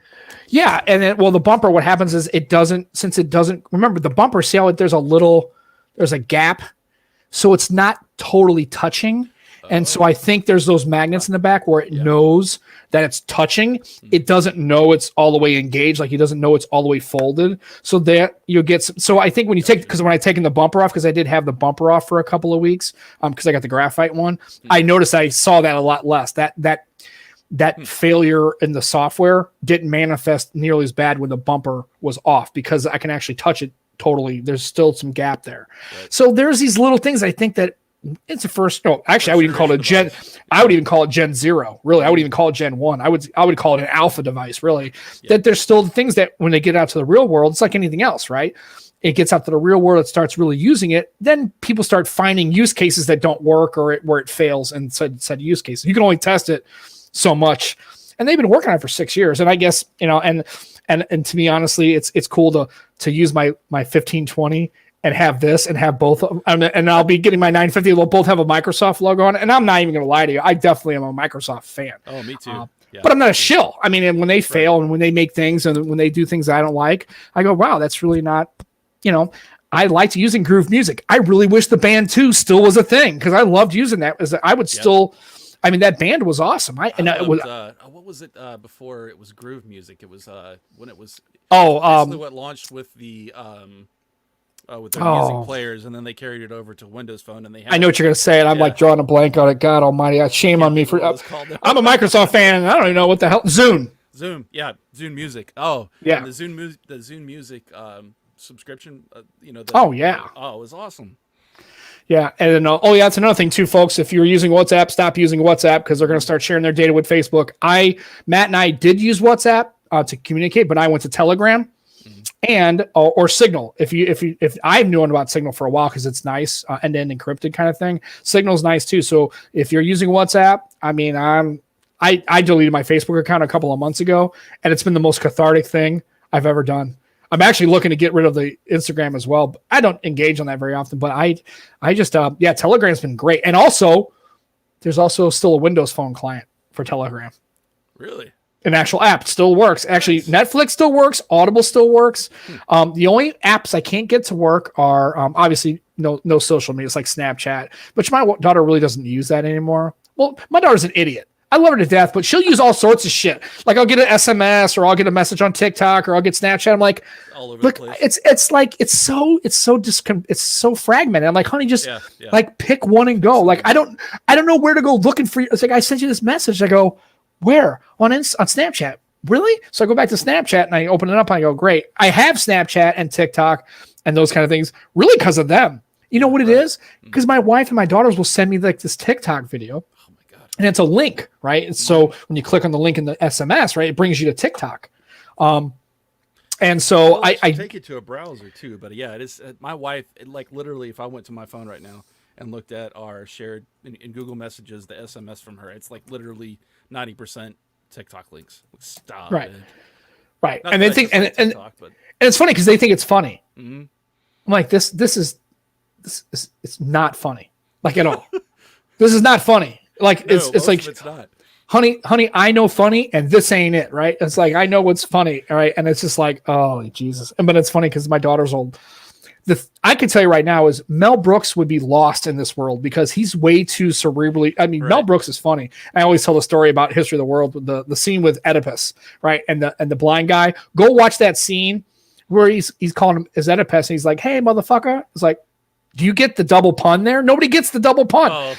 He calls him an Oedipus. He calls him a motherfucker. That's awesome. I'm like, that's like, that's funny, right? And it's funny, and it's like, and then they get to now where you watch these TikToks, and like the bar for comedy is so floored. Yeah. God, I mean, it's like if I really wanted to have a comedy career, which I wouldn't because I don't think I'm that funny, but it's so the bar for entry now, as far as like anybody under 25, which they think so many things they think on TikTok. I'm like, these aren't not even talented. They're not even they're not comedically engaging. They're just not funny at all. It's not something that works without video too. Like, I feel like comedy at its base has to be something that when it's brought down to its essence still is funny. You know what I'm saying? Yeah. Like, I like Mel Brooks because I'm a huge fan too of like, who was the guy with the cigar and the mustache? You know, not Charlie Chaplin. Groucho Marx. Yeah, the Marx Brothers. All that humor that goes back to basically vaudeville, right? because I'm a huge fan of like Oh yeah, Bugs Bunny, like Looney Tunes and all that style of humor, because there's a lot of like double entendres, like double the puns. motherfucker. Yeah. That is the best. And you're absolutely right. He would be rolling over in his grave trying to figure out stuff. I think Mel Brooks is technically. I think he's still alive. Is he really? He might. I think he died, is. Like 3 or 4 years ago. No, I think I saw him in an. I thought I saw an interview for like 2018, 2019. I think he's got to be in his late 80s now. But he's like, I mean, just some of that stuff is like right now you just couldn't. No, not at all. It needs to be brought back. Yeah, it's a shame too, but it's like, so I have I have an account. I've never posted anything on it, nor would I, but it's just interesting to see how, and you know, how now even just something simple like with my daughters trying to explain to them, like in the days when I hate going down that path because I sound so like old, like, oh, my day we had to like fucking like look shit up in a book, microfiche, and like, right? And I was like, oh my god, I'm already starting to turn into that. But it's just funny because I told my daughters not to, because it's changed so much.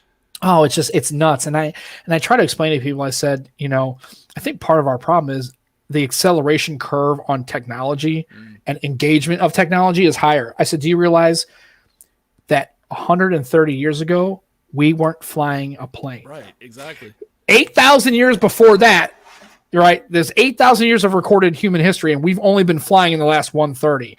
And we went from Kitty Hawk in 1903 to in 1969 landing on the moon. It's amazing. Do you realize that's barely two generations of people? That arc is crazy. Right. 8 millennia of nothing. And then 100 years, and we're all of a sudden flying, and then just in tech. I mean, in 1985, I was 10 years old, right? There wasn't the internet, really. There wasn't any such thing as that. I mean, we still sent letters. If you had a pen pal who was in the UK, you had to write a letter and send it to him in the post, and then they'd have to, or if you made a phone call, God forbid, if you made a toll call, right? The things that used to have toll numbers. Right. I had a party line when I was a kid, right? But just like if you called, like, you know, there was long distance fees, like, you know, Sprint and all them had, like, if you called California, it was going to cost you $4 a minute, right? Or whatever. I mean, things like now that we just take for granted. I mean, it's so bad that even still say, if you use this text service, you still could be assessed charges. Who's getting charged for text messages anymore? They still say charges may apply. I'm like, who is actually going to have an applied charge on a text message for a notification? But it's just interesting how. Absolutely. I don't think people have kind of caught up with that acceleration. I think as a society, I think it's just tech has just kind of gone, and we're just pushing it because it's snowballing, right? It's just now I mean, we went from look at phones. It's just a microcosm. Look at phones in 2014 as opposed to what you can get right now. Oh, just it's 10-year arc of the iPhone to now is crazy. Yeah, it's nuts. And so I just, like I said, I'm just fascinated by all that kind of stuff. And I guess that's why I keep coming back, right? It's just not only just the tech, but the societal engagement between that tech, like how people are using it. And when you see things like the Duo and how companies are trying to develop and push and find the next new thing, like the next new iPhone, which I also found was kind of disappointing that, like, yesterday, it was the 13th anniversary of the iPhone, right? Is that what they said? And my wife and I were talking about it in the car. I know, it's been crazy. I remember that. That's right. Yeah, I remember that being like a thing. It's a phone. It's an iPod. I'm remembering that Steve Jobs. Keynote. And then Ballmer coming going, nobody's gonna buy that fucking thing. Right, boy. When it came out, it was like $600, and we thought that was crazy. Right, we're like, no, and even he gets on there on a presser and in an interview, he's like, nobody's going to buy that fucking thing. It's way too expensive. Yeah. And it's like, boy, imagine you could eat your words. He's still alive. He'd probably watch that and going, oh boy, did I fuck up on that one? But he doesn't care. He's rich. He don't give a shit. No, so he's basically going to Clippers games right now. Yeah, no, it's like, who knew? Yeah, it's just buy a fucking basketball team. Yeah, whatever. It's cool. So I guess we're at that 1 hour and 20 minute mark. So this is when we usually try to wrap up the show. But so what are you looking? I mean, are you anything else other than working with Adam on Benefit of the Doubt? Is there any projects you guys can like talk about? Is there things that you're looking at? Is there anything going with that? Or are you guys, I mean, how is that space looking right now for you guys? It's going really well. It's really Adam's baby. He calls me co-producer, but I'm also one of his Patreon subscribers. Oh, you're inside guy. Yeah. I mean, the inside is fine, I could offer you a deal it may be physically uncomfortable for you. We can talk to you. It's like coaching, right? Yeah, it's like, yeah. Right. So it's good for him because I think it's to the point now where it's paying for itself, and he's actually starting to, so it's not just it's a drain, and that's like to me that's like a huge point when you're doing a podcast, because I mean people don't realize with a podcast you've got hosting fees. If you got a website you're paying for, I mean it's not a lot, but depending on how many downloads you have, it can be a little bit of a financial drain.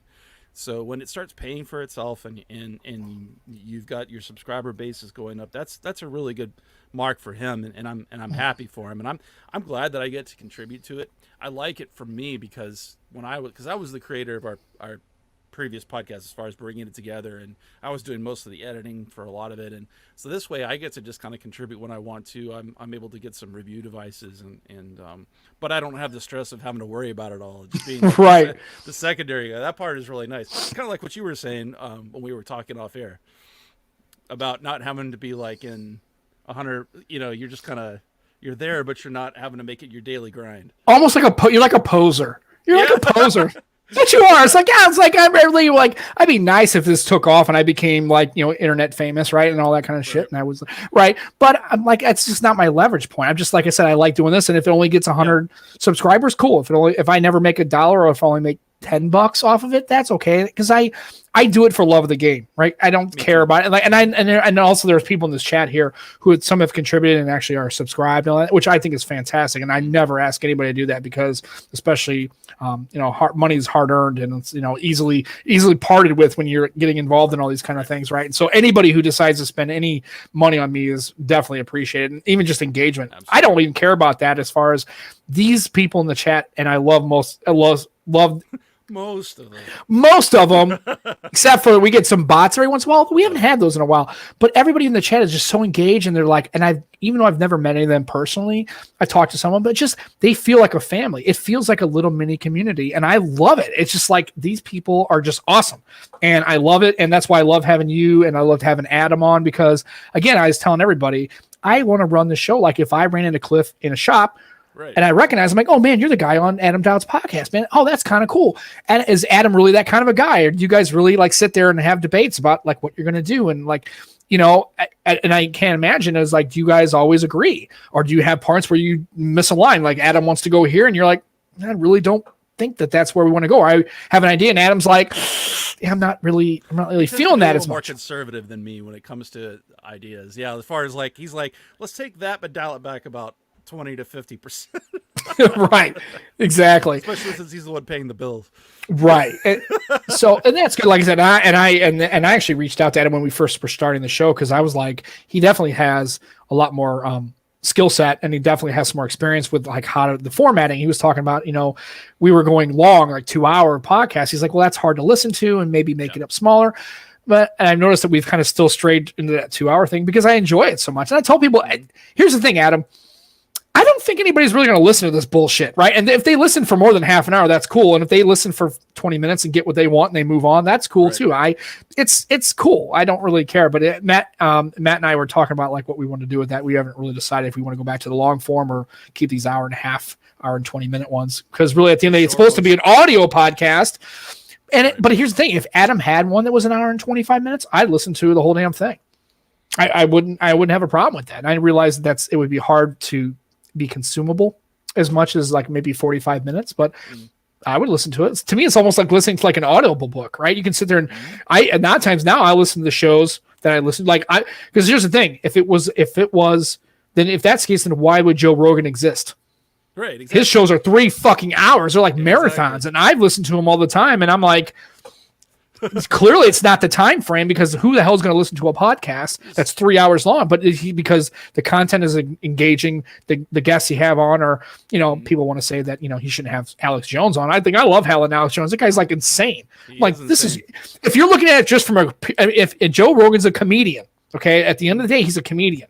I mean, he might be woken into like fucking elk steaks and saunas and all about psychedelic trippy drugs and shit, crystals. right, crystals. But I like having zany, crazy, far left, tree hugging, far right, psycho, crazy. The water turns the frog's gay. It's like, if you can't at least appreciate that from a comedic perspective, then you should really just get engaged, because it's just like, what the fuck is happening? This whole universe is going like completely insane, and it's like I don't want to laugh it off. I listen to a lot of paranormal podcasts, and there's one called the Paracast, which is kind of carrying the torch for Coast to Coast AM, which was done for it was on in like the 80s and the 90s. Yeah, I remember early 2000s. And they have, so I guess what I'm saying is that it's fine to have crazy guests on. Like, they will sometimes have those crazy guests on, as long as like you hold them accountable for the things that they're saying too, right? Right. If they say something that's like completely off the wall and unfounded, and the Earth's flat. No. Right. Or even no, if it's not. afterwards, even if it's like not in the conversation with the person, but then you're like talking with your co-host or whatever afterwards, and you're like, I didn't agree with all that. That's as long as you're like, you've got that like grounding. I think that having those people on is awesome, especially for the comedic effect. Yeah. Yeah. And then Simon makes a good point. And this is the counterpoint to that. It's the spread of disinformation that people died due to Alex Jones. I can see that argument. But here's the thing I would always say is, at the end of the day, and I can't remember this guy's name, and I saw it was on MSNBC, and I don't really watch a lot of cable news, just generally. I've had it on bits and pieces. It was a guy, and his name was Joshua, and I want to say it's Joshua Jackson, but I can't swear to it. And it was on a show, and I can't remember the show. It was on Sunday, and I'm hoping I can see it again. And it was a guy, black guy with glasses. He's also a video game player, so I thought it was kind of an interesting angle, but he had a show. It was on last week. I caught it, and at the end, I don't know. Yeah, Josh Jackson was Dawson's Creek. I don't know if his name. Goddamn. I already realized I'm stupid, right? But anyway, he was talking about like, it's at the end of the day, it's you can only control you. Like, if you want to, people can sit there and people have been saying for years, do this, do that. Follow my podcast, follow my leaflet, read my books. I'm the prophet. We've had all those kinds of cult leaders, right? Cults of person. We still do, right? Kim Jong-un's regime was a cult of personality, right? It's those kind of things. And so at the end of the day, it's like, I get this point that Simon making. I think is totally agree with his side but I think at the end of the day, it's like, I know people died because of this, but really I think people are just, exactly. I'm glad people are too suggestible, and people need, and I read all sorts of stuff. I'm not even left or right. I would say I would be a centrist, I guess is what it is. And actually I'm more of anything, a libertarian. Yeah. I'm more of a libertarian than really anything, as far as, I guess, politically. I guess that would be my stance is like, I think living in government, and I think people should be just left the fuck alone. And I think also sometimes there's no reason to fight the fight. Like, there is no reason to engage with that. Sometimes you just have to understand, okay, that is crazy, like flat earthers, right? Are you going to have an argument with the flat earther? And the answer is no, because I don't want to. I'll never get that 10 minutes of my life back. And second of all, right? And second of all, is that's so completely not a thing to me. I wouldn't even like get involved in that. It's like, if you believe the Earth is flat, okay, it's okay, right? And it's one of the things where to believe what they want. The problem is when you hit. I mean, like, there's always going to be that crazy 10% of people that. Right. Are going to, it doesn't matter if it's now 100 years ago or 1,000 years from now. There's always going to be, as long as people are people, going to be that fringe. And not when I'm not necessarily talking about politics, but in that case, anything. On the right or the left. Right. Just in this, I think the issue that we had, on I guess it was Tuesday, was that, you have someone that's literally the leader of the free world, basically legitimizing some of that fringe stuff. And that's where it became a real problem, because he put weight behind it, and then people were like, our savior. Yeah. And I agree with that. And my argument was they already felt like that prior to that statement. Exactly. They were already there. It wasn't like all of a sudden they were like, well, I think this guy's kind of full of shit, until he said, oh, Trump says it's cool. Oh, well, shit. Okay, cool. I was just kind of like dancing on the edge of it. I wasn't really going to engage it, but now since he says it's kosher, I'm like, shit. Yeah, let's go. I don't think so. I think they were shit. Yeah, let's go the whole time. And it's funny because we were talking about this, so I talk about how I'm kind of like on both sides of everything. Mm-hmm. But if you looked at my shirt, it's coffee or die, but it's the it's the don't tread on me, right? It's the snake, right? And it's by a company like Black Rifle Coffee. And if you watch them, they're very much, I would say, they're very 2A. They're former, military, some special force operators kind of thing. So it's just at the end of the day, it's like I told my wife, it's like I don't have enough energy to fight all the wars. And I get everybody needs to have a voice. And I think all things are on the table. I think hopefully with this new administration, I'm hoping that things can kind of start coming. Because here's the thing, what the fuck are MSNBC and them all going to talk about now? Trump will be gone out of the space, right? So now they better come up. Now it's where the rubber is going to hit the road. Now do you have something of substance here? Do you actually have a solution other than just someone who opposite Trump on that's making money right for you, yeah, or opposite Trump, right? Like, we're just going to do everything Trump didn't want to do. Well, that's not that may be a platform, but you're going to have to right. It's anti-Trump is not exactly a solution. And I tell people, I said, if all these problems were that easy to solve, somebody would have already done it by now. These are complex, nuanced. These are people. Right. And in the United States, we have 330 million people from all sorts of ethnicities and strata.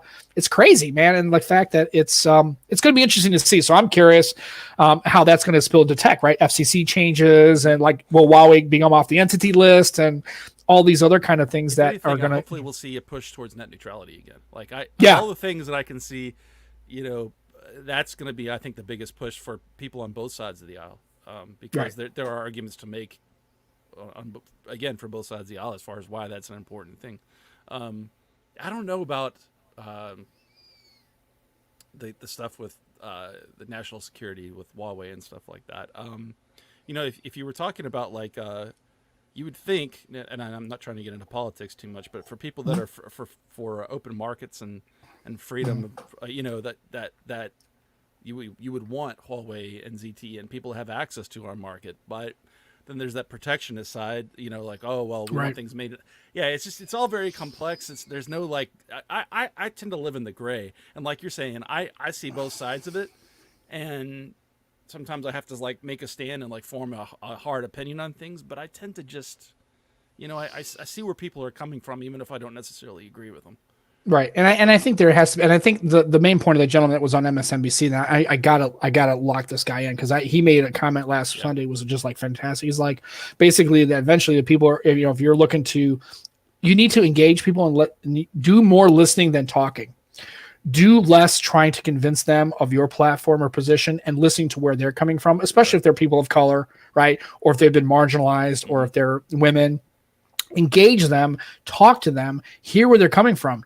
Because at the end of the day, I think that comes down to exposure. If you're exposed to better ideas, it will help you absolutely at least see it from their perspective. Empathy, right? We don't as a country engage in that anymore. And I think we did at some point, and we don't at some point. But at the end of the day, it's I really think we need to give. And I made this comment to Issa on our last show, because she gets a lot of hate and her comments from just people you're a woman. And it's kind of ridiculous. Right. And I told her, I said, I just don't think that people give each other their humanity anymore.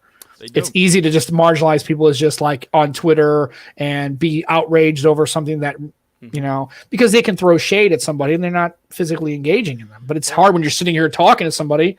It's a lot harder. It's a lot harder to be nuanced than it is to just break everything down into a headline and then stick with it. I mean, if you look at just the breakdown of media, where everything is stratified now, or even in social media, where you had Parler, where you have, and I'm just using that as an example, where people can just find their little silo of people that they agree with. They don't have to open their mind. And because of that, it's always so black and white. I'm for this and against this, and because you don't agree with me, I'm against you, and it's horrible.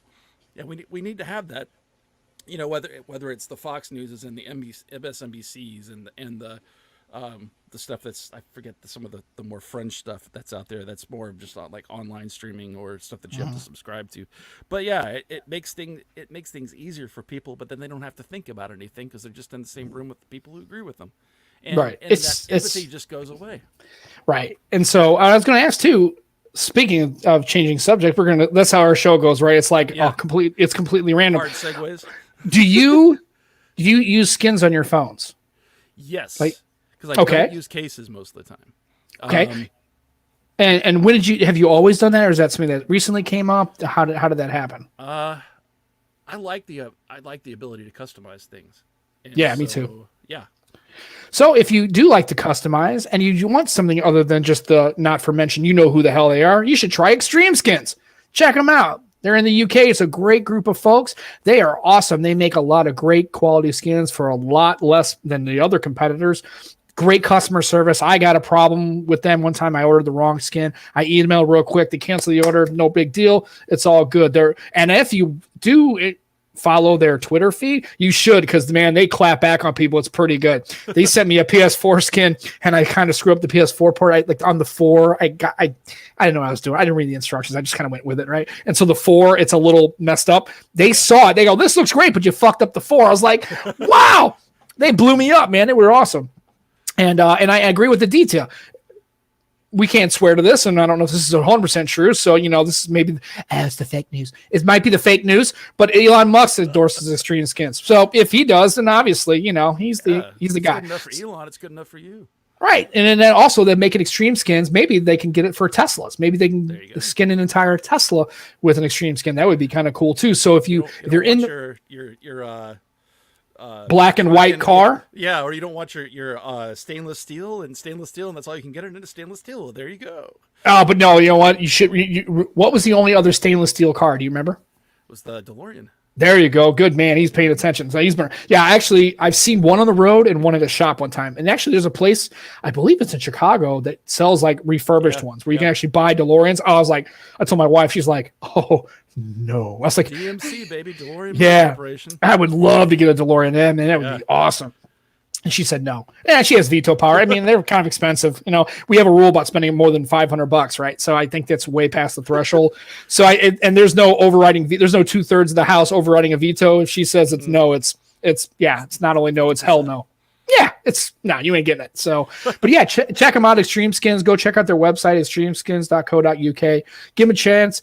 They usually have deals, like they'll have deals that were offering 15% off, easy shipping, even if you don't live in the UK. I know now that it's a little challenge with the lockdowns in the UK and all that kind of stuff, but check them out, get them taken care of. They're our sponsor. We love them. There's good guys and gals over there at Extreme Skins. Go get yourself one. It's right up there in the thing. As you can see, Clifton's doing us a solid. He's pointing at it for us. So, well, Cliff, it's been an awesome time. I'm glad that I popped into that show and watched. Well, first of all, I do that all the time. I listen to you guys when you guys do streams. Really, but I'm glad. Thank you. And I think it's just, and I love Adam's content. I'm a huge fan of Benefit of the Doubt. So anybody, if you're not listening to that podcast in your podcast feed, there you go. Plug. Thank you for putting on the shirt. I actually, I love it. I need to talk to them about hooking up some merch. Maybe we need to do a merch exchange. Get get some across the podcast stuff and get some Benefit of the Doubt. But if you're not, I would rock it. If you're not subbing Benefit of the Doubt, you really need to. Adam does an awesome job. Clifton does a great job supporting it, and it's a great show. Give it a listen. They got good quality guests. They have good conversations. I like the way he does his show. I think it's enjoyable. And then, like I said, even if he made it like an hour and 20 minutes, I'd still listen. It's just so engaging and fun to listen to. So check out Benefit of the Doubt. If you aren't listening, subscribe, give them a listen, be engaged in their comment. They're really doing good. And that's going to be all for the show. Anything you want to plug, Cliff, anything you want to say before we close out, but we would love to have you back on anytime that you're available. Please, we don't want this to be a one-off thing. We want you to be a friend of the show, and anytime you have some bandwidth, sir, we'd love to have you back again. Thank you, Sam and Matt. I'm sorry I wasn't able to podcast with you this time. But I'd love to be back on, and maybe we can we'll make it a trio, or I'd love even one of those huge group conversations. But yeah, it was a lot of fun, and I really appreciate you having me on and supporting Adam and I at Benefit of the Doubt. You can find me on Twitter. I'll just give you my social rep. Please. At Clifton M. Thomas. Cool. Yep. All right, good. And we'll also put that in the show notes too. Also put links to Benefit of the Doubt as well. So in case anybody needs those links, I don't post them in the chat because I'm not great at that. Matt he's my co-host, and he's my partner in crime, and I miss having him here, and he'll be hopefully back soon. But when he does, maybe we can get you and him, and maybe get Adam on, time permitting. That'd be great. I'd love to have a conversation. We're due for another round with Adam. Having him on was one of my more enjoyable shows. I love having him. If anything, I can just fuck him about the Cubs. I know he's a big Cubs fan. I have to mess with him. You got that little Cubs plaque. It's like, oh, they got 3 years of championship. Oh, that's so cute. That's so nice. Only in 100 and something years. Yeah. Call us when you get 19 more, okay? It's like, I just got to mess with them. Oh, I have much love for the North Stars. Actually, that's one of my, other than Busch Stadium, that's one of my favorite places to watch a baseball game. I love Wrigley Field. As much as I'd hate to love it, but as far as the baseball purist in me, it's just a great time. And honestly, when I go to Chicago, the times have always been I can't say they've always been totally nice. I've had a couple incidents where I maybe had a couple too many beers and too many hot dogs, beefs, and kind of got a little bit too nasty, and I almost got my ass kicked on the bleachers one time, but I was kind of deserve it. I wasn't like, they weren't being nasty. I mean, I was being kind of an asshole. They should have blasted me in the face. I probably could have respected it. It gets you centered, right? Like Bill Burr says, when you get punched in the nose, right? It brings you up. You're good. It kind of lines you up. Yeah, I was being a dick right there. Yeah, I was being a dick right there. Yeah, and I was like, I'm glad somebody fucking dialed me in and split my face. You know what I mean? So, but yeah, I'd love to have you on again, and we'll put the show notes for benefit of the doubt. Go listen to that show. Clifton, as always, thank you for coming on, and we're gonna end the show here. We still can't figure out an outro. We've been like months, and we can't figure out how to end the show right. And even with Matt not here, it's still a hot mess. So, but we'll just stay there. Again, 2021, stay safe, enjoy your tech. Come back next Sunday for Across the Pondcast, the best podcast you never heard of. At this point, we don't know what we're going to do. We don't have any guests lined up, so it might just be a free-for-all. It just might be me talking crazy. And then we'll engage, and who knows? And then we'll have Clifton on again. But again, thank you for taking the time out, sir. We really appreciate it. Thank you. And you be safe, and tell your family we said hi, and we'll see you on the benefit of the doubt. Listen up, folks. Good stuff. Check it out. Put it in your ear hole. All right, for Across the Podcast with Sam and Matt and Clifton Thomas. Folks, have a good day. Be safe. We love you guys. See you next week. Bye, everybody.